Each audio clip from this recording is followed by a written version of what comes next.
Bonjour everyone, Pantouf here today for a new video in which we have the pleasure of talking about the E50M, this tier 10 German medium tank from the tech tree that just got buffed severely on the turret and the hull. As you may or may not know, the E50M just became an HGR tank, which means that it's now equipped with the improved graphics. And of course, when a tank is improved graphically, it can from time to time change aesthetically. That's what happened with the AV1A3 and that's what's happening with the E50M. And obviously, when you have such changes, you have to accommodate the armor in order for it not to be broken or not to be too bad. And this is exactly what Wargaming did, because they are literally justifying themselves with the buff of the hull and the turret, telling that in order to adjust according to the tank's new graphics quality, the hull armor was enhanced from 156mm at the front to 168, and for the turret from 262mm to 275.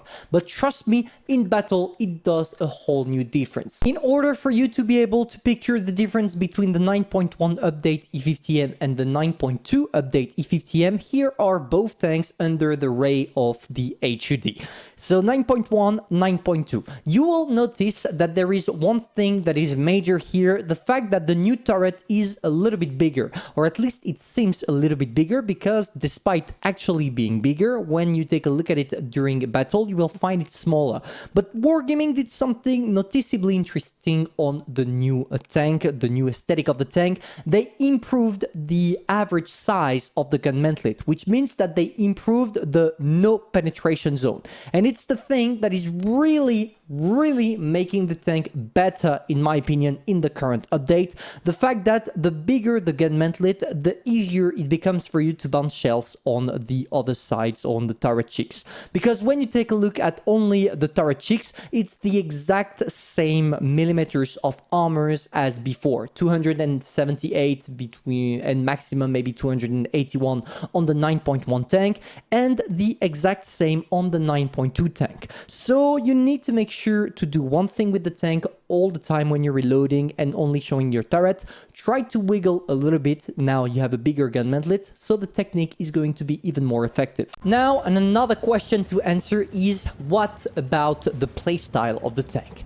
You have one thing that makes it quite interesting that you will be able to do from time to time, and that I'm going to demonstrate right now. You have one of the heaviest mediums, which means that if you find something that is really light, for example a Grill 15, you will be able to totally bully the hell out of him, allowing you to do nearly 700 damage within a ram, probably the only tank in this game that is able to do such a thing. But when you want to play it regularly, what you want to count on is your turret. You don't necessarily have the best gun depression, and I totally agree with you, and I think that this is how Wargaming is balancing the tank. They made it really accurate with a great DPM, they also improved the mobility, the armor is excellent, but the gun depression is not good enough for you to be able to be effective from every single position.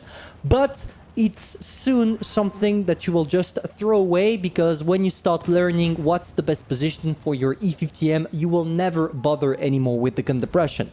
And this is exactly what I'm doing by trying to find a position from which I can artificially increase my gun depression, which is the case of the position I'm currently on. And at the same time, that allows me to only show my turrets to my opponents. As long as you make sure after every single shot to either retreat to avoid getting someone that can penetrate your turret cheeks, or try to move a little bit, wiggle the turret for them to shoot at your gun mantlet and therefore for you to bounce shells, you should be fine. And this is the only thing E50M players should have to deal with using the tank, making sure not to expose too much their turret cheeks, and if they are, trying their best to either hide them or make them harder to shoot at. Now, for the other tactics, I already mentioned the armor, but the armor is also a great advantage on a medium, because at least it allows you to effectively side scrape. Because with this tank, you are gonna have the best side scraping abilities as long as you don't over-angle. But for example, if we take into consideration a T62A which will struggle much more than an E50M to be able to side scrape and therefore only show the side of the tank. And even if you are in side scrape, make sure not to face tank destroyers because they can penetrate your turret cheeks, because in side scrape it becomes much harder for you to be able to hide the turret cheeks by wiggling. Now, let's jump a little bit more in detail about my game.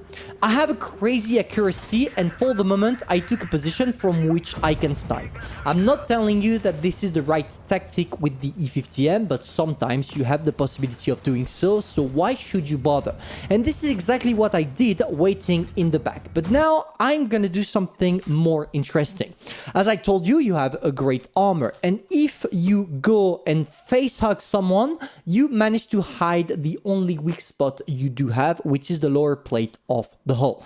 If you circle your opponents after and try to maybe stick your tank to them, you will make it harder for them to penetrate, because the only way for them to penetrate you will be through gold shells, because not a single tank in this game except tank destroyer have the ability to penetrate your whole tank with regular shell.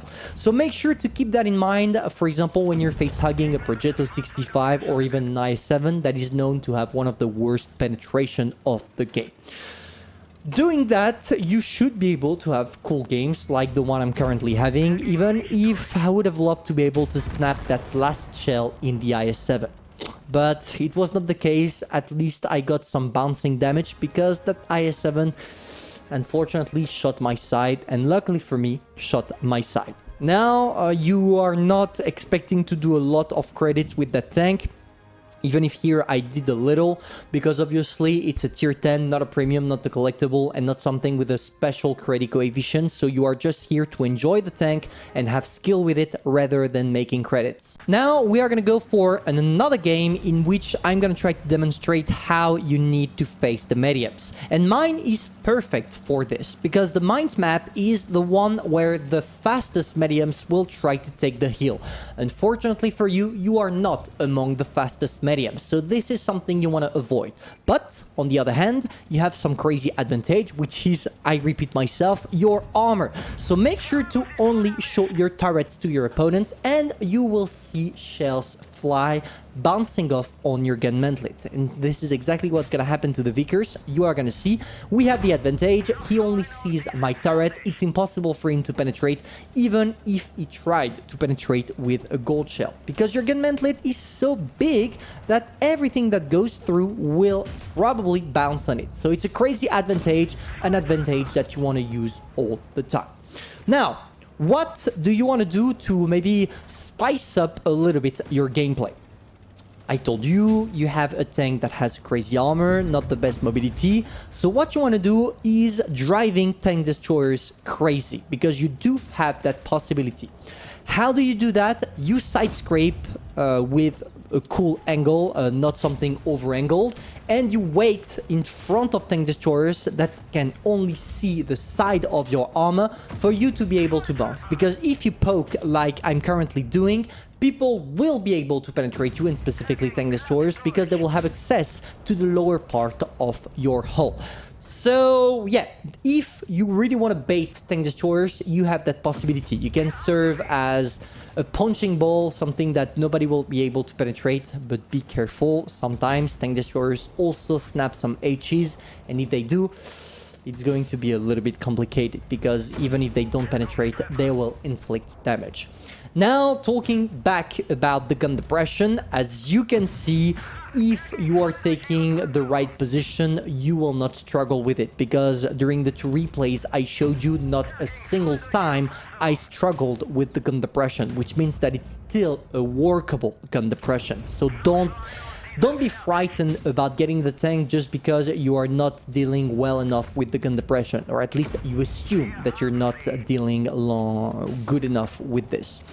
And of course, the last advice I can give you: when you see an isolated heavy tank, do not avoid, or no, not do not bother, do not, I forgot in English how we say it, but basically be brave, try to go on the heavies, because unlike many other mediums with the E50M, if you are fighting a heavy 1 versus 1, you have the advantage and it's gonna serve you well.